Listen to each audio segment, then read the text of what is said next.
tafadhali tuketi. Mimi nimeona kila mtu anahepa hapa juu. Kasema hata mimi nijipange.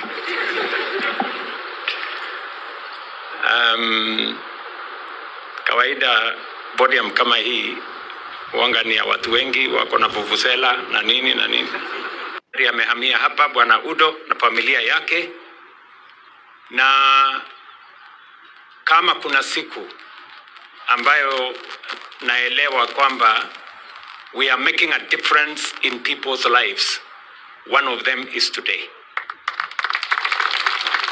Seeing an officer giving a testimony that he has moved from where he was in the bush. That's what he told me, that he was in the bush.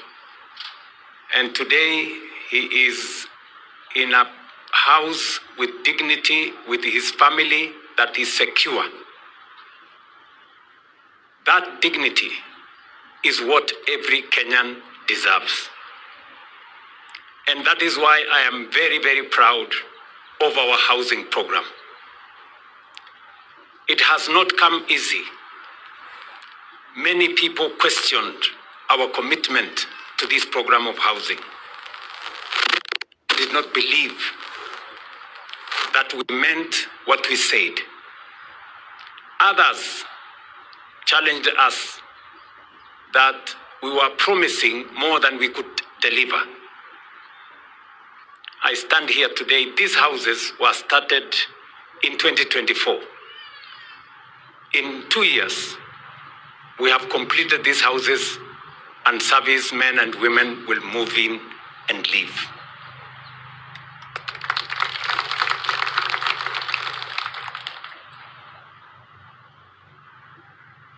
I have heard it from General Kahariri here, because he tells me he has lived in a military space his whole life, and he has seen the evolution of the military space. There is no time in independent Kenya that military personnel have been housed the way we are doing today. We are making history. We are writing a new chapter. For a very long time, we normalized mediocrity. You know, it was okay for officers to stay in some small 10 by 10 room with no toilets, many of them living in mabatis, some of them living in tents, and it was made to look like it was okay, and we normalized it. But I'm very proud that we have raised our ambition as a nation, that today housing is part and parcel of the DNA of Kenya. Across from social housing to affordable housing to housing for our military officers. I've just come from the prison department. We are building for them 5,000 housing units. The police, we have a program of 18,000 or 20,000 units for our policemen and women. And the citizens of Kenya, today you go to any city in the Republic of Kenya, from Mandera to Garissa to Kilifi to Mombasa to Kwale, Homa Bay, Kisumu, Kisii, Eldoret, Kericho, anywhere, you will find high-rise buildings because we want Kenyans to live in dignity.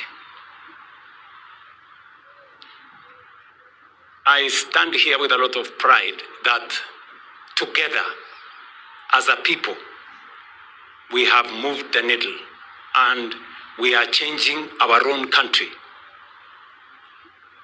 Step by step, one stone upon the other, one house upon the other, one program upon the other. And I am confident, very, very confident, that we are moving in the right direction.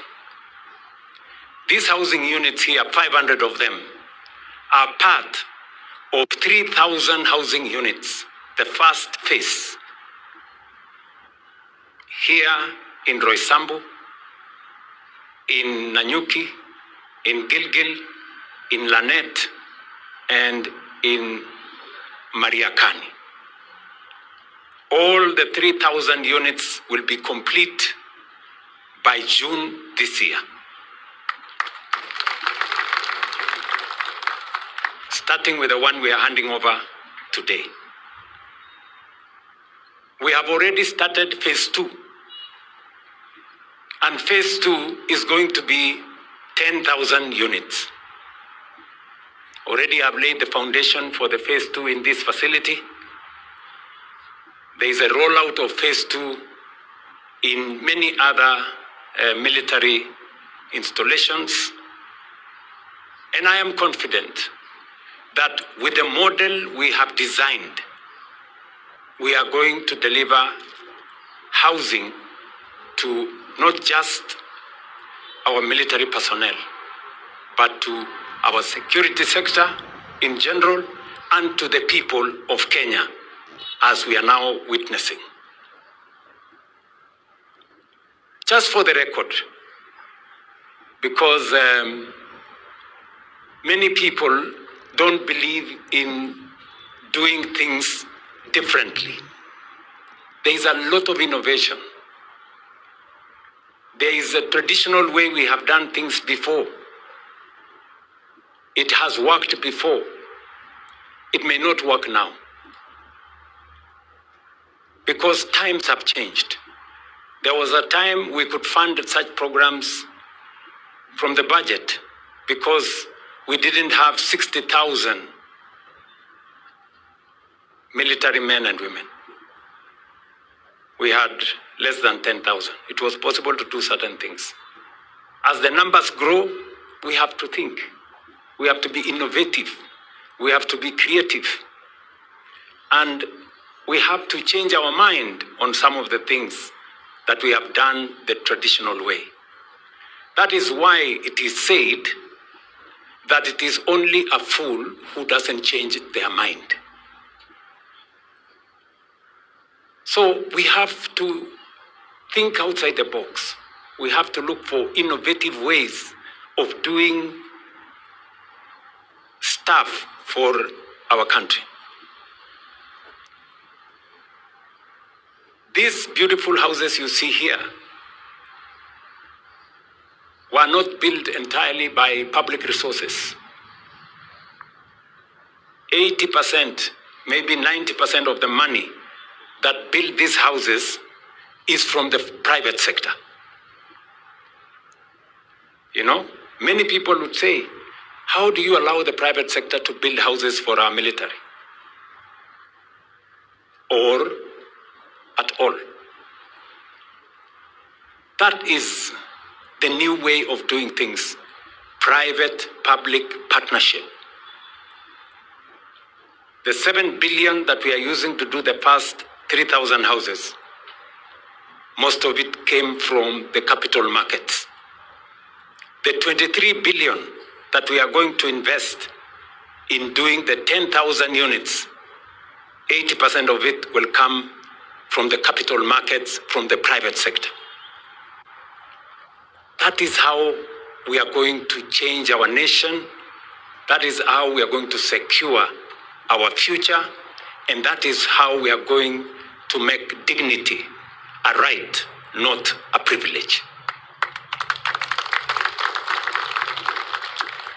So, as I stand here, I am very proud of the steps we are making as a nation. They may not be easy choices, but they are the right choices. And that is why we are seeing results. And we are going to do this. We are building Talanta, again, using both private and public resources. We are building Bomas of Kenya using public and private resources. We are building Mau Summit Road using public-private resources. That's how we are going to develop this country, good people going into the future. And I want to persuade us as a nation that working together,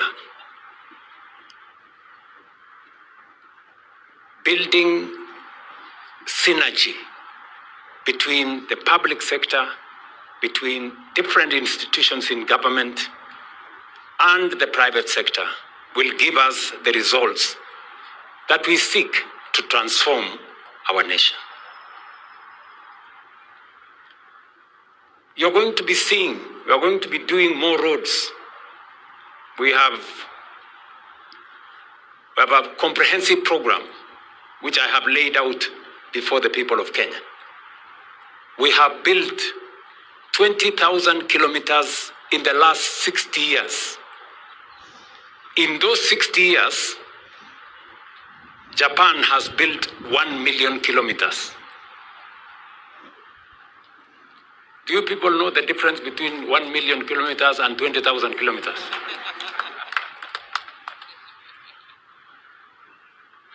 Siko tofauti, ni tofauti kidogo, si tofauti kubwa. Na wale watu si miracle workers. They plan, they design, they use innovation, and they do stuff. And that is why I have set a new target for ourselves, that in the next 7 years, we want to build 28,000 kilometers of tarmac in Kenya. Yes.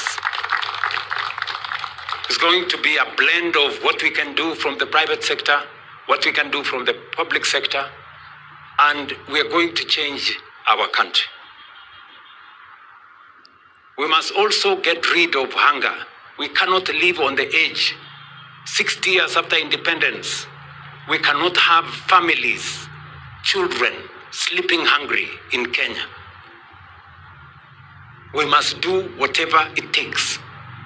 And that is why I have set out an ambitious program to harvest water, to store water, to have dams at different levels. Is going to cost us almost 1.5 trillion, and we are going to do it in the next 7 years, God willing. Because if we bring another 2.5 million acres of our very arable land to production, we will produce enough food to make sure that requires energy. We do not have enough energy to drive our transformation. But even as I say that, there are 3 fundamental enablers that is a must. One is of our security sector people. They are continuously going beyond their limits to make sure that this country is secure. More particularly, our military. And I want to tell you as Commander-in-Chief, I appreciate what you are doing. And that is why, as we look at the terms and service and conditions of service of others, we never forget our security sector. As we think about housing, we make sure our security sector are in the equation. As we think about health, our security sector must be in the formulation. Because the security, peace, stability of our nation is paramount to our transformation.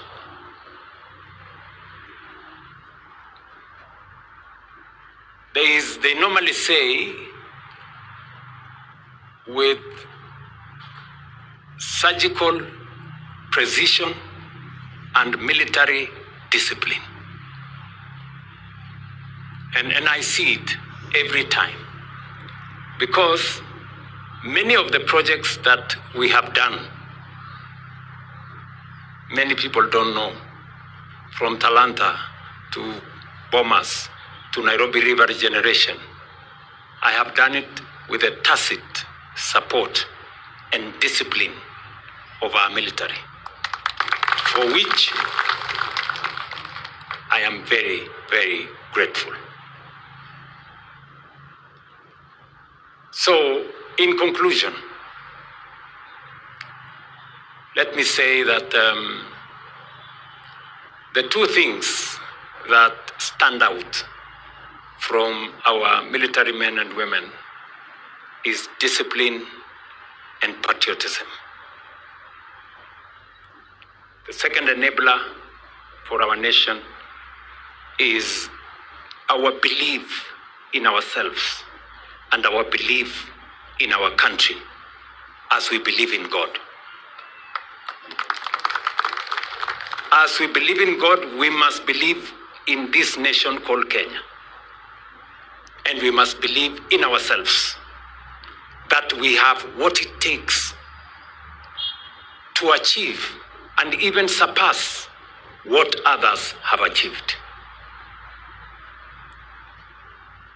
Yaani inawezekana. I find many people who have doubts on everything. People who, when we told 2 years ago we are going to do these houses, they said we were lying. They said it was not possible. Walisema tumeshasikia hiyo maneno. Lakini sasa hawasikii, wanaona. Si namna hiyo? So I want to ask citizens, fellow citizens of this great nation called Kenya, let us believe in ourselves. Look at what we have achieved. We have transformed our economy in the last 3 years. We have a much more stable economy today. Our farmers have done exceptionally well. We've done more in the agricultural sector, more tea, more coffee, more stable foods. Look at what we have done together in the health sector. Today, we have 29.6 million Kenyans on health insurance. And the country is moving. Look at what we have done in housing. It should reinforce the belief that we can do it. It should reinforce our belief in our country. And that is one lesson we must continuously learn from our military men and women. So I am very happy and very proud that this afternoon I joined families from our service men and women who are now going to be home. They will have a home here. I have told the good officers here that we need to build a school right here. And we need to build a good school and a big school so that even the children of the communities around here can come and also benefit. As you know, we have a very serious shortage of schools in Nairobi. We are building more classrooms. I've been working with members of parliament. We've had to do affirmative action. So any opportunity we have to have an extra school, let's build. Na kwa hivyo, mimi nimefurahi sana. Nataka niwaambie asanteni sana. Kwa ushindi huu ambao umepatikana. I want to just assure you that going into the future, you can count on my support, that of the government of Kenya, and the people of Kenya as we provide infrastructure and other support so that you can undertake the onerous mandate of securing our borders and the people of Kenya.